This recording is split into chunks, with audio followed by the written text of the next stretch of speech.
Hello guys, listen, I look a bit rough as per usual, but I did go out on Saturday night and I'm feeling a bit tender, even though it's Monday. It gets harder as you get older. But listen, this little video could be useful for anyone who's thinking about getting a Tesla or getting a second-hand one or a brand new one. It affects all Teslas, Model X, Model S, Model Y, and what it is, it's the Autopilot system.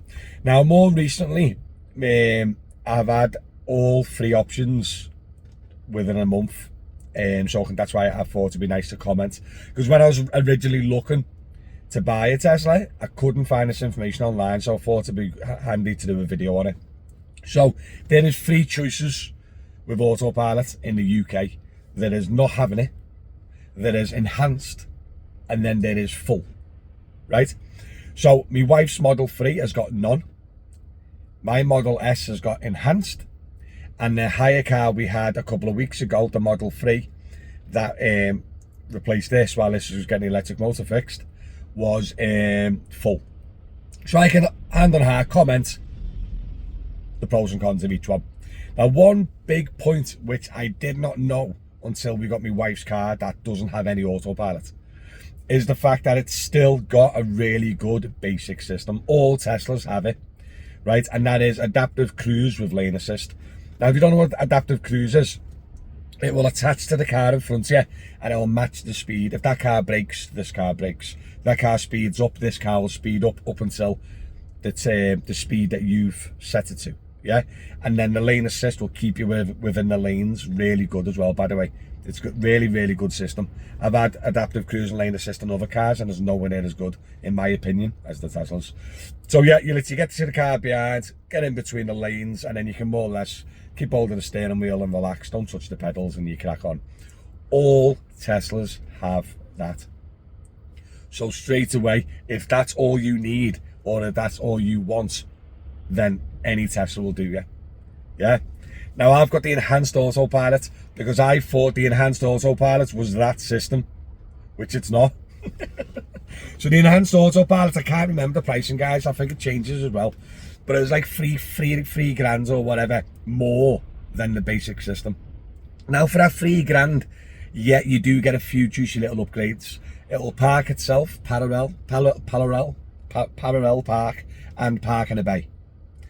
And also you can summon it. So if you're like in a parking space, you can hold the key and it'll come out the parking space and summon it. But I can tell you right now, I've used the parking maybe twice because I just like to park it myself. It can be a bit gimmicky and it can take a bit of time. And the summon doesn't really work. I've tried it loads of times and you're talking 50-50 if it's going to do anything. And in the end, you stood outside going, come on, car, and nothing's happening. Because there's like maybe dirty sensors or whatever. I don't know why, but the summon is a very small gimmick. Now, one of the other things that the enhanced Autopilot does over the system, just the basic system, is it will change lanes on the motorway. But in the UK, because no type of Autopilot system is allowed or engaged, you still have to tell the car to change lanes. So in my wife's car, right, you're driving and you go, I'm going to change lane. You just disengage the system, indicate, move over, re-engage the system, and you're back crack on, right? My car, you're driving, yeah, you want to change lane, you indicate, right? You indicate, and then you're going to touch the steering wheel and kind of tap it over, and then the car will move over because you've told it to move over. But you might as well, in all that, have just moved over yourself. So same again, the auto lane system, because it's in the UK, kind of pointless, and I don't use it myself in my car, and I've got it. So the difference between mine and my wife's car, which is the basic Tesla that every system gets, I use the exact same functions that I'd use in my wife's. Honestly, for the extra price anyway, it's just not worth it. It's a bit of a gimmick, it's fun. You know what I mean? If someone, I'm going to see my car, boom, parks itself. But as you know, most cars park themselves anyway now. Most of the newer ones. So same again, it's a 300-400 grand. And yeah, I think it'll be a lot better if the UK laws were different. Like in the US, I think this would be great. But in the UK, same again, not really worth it.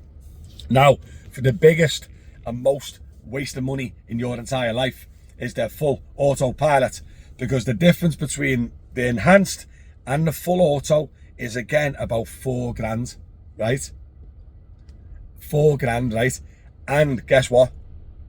It literally just detects traffic lights and it'll slow you down or maybe stop you for them. When I actually tried the full auto system in the hire car, I did not see much difference at all in the enhanced to the full auto. And it's because, same again, autopilot is not allowed in the UK. It is all restricted. So like, even though it is an autopilot system, you will have to more or less tell it to do the autopilot stuff. So same again, I'm recording this fella doing the bins. Same again, it's just not wait. Let me pause it. I didn't want to film them. Felt our ass on them there, grafting. I'm sat in my car like a mug, and they're like getting filmed in the background. Do apologise. But yeah, what you call it? Same again. The full auto system again is, I'm sure it's another £4,000 on top of the enhanced. So from my wife's non-system to the full, I'm sure it's like £7,000-8,000. It's a lot of money. And in the UK, personally, I don't think either of them are worth it.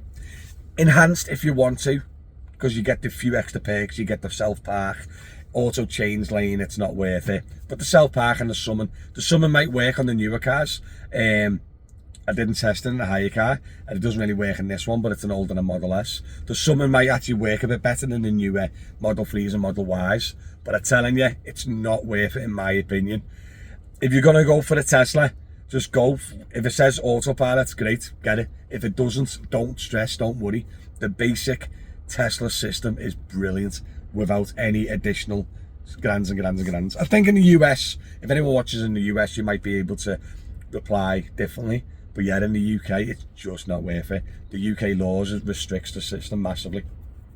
So if you're going to buy a Tesla or a second one and one or a new one, at least you now know even if you select naught on the autopilot, you still get a great basic system. I hope this video has been insightful and enjoyable, and you've learned a bit of information. If you have, do us a favour, like the video, subscribe to the channel, and as per usual, give us a follow, give us a comment, anything else, let me know. I'm going to scoot and crack on, and I'll catch you all later. Thanks for watching, see you soon.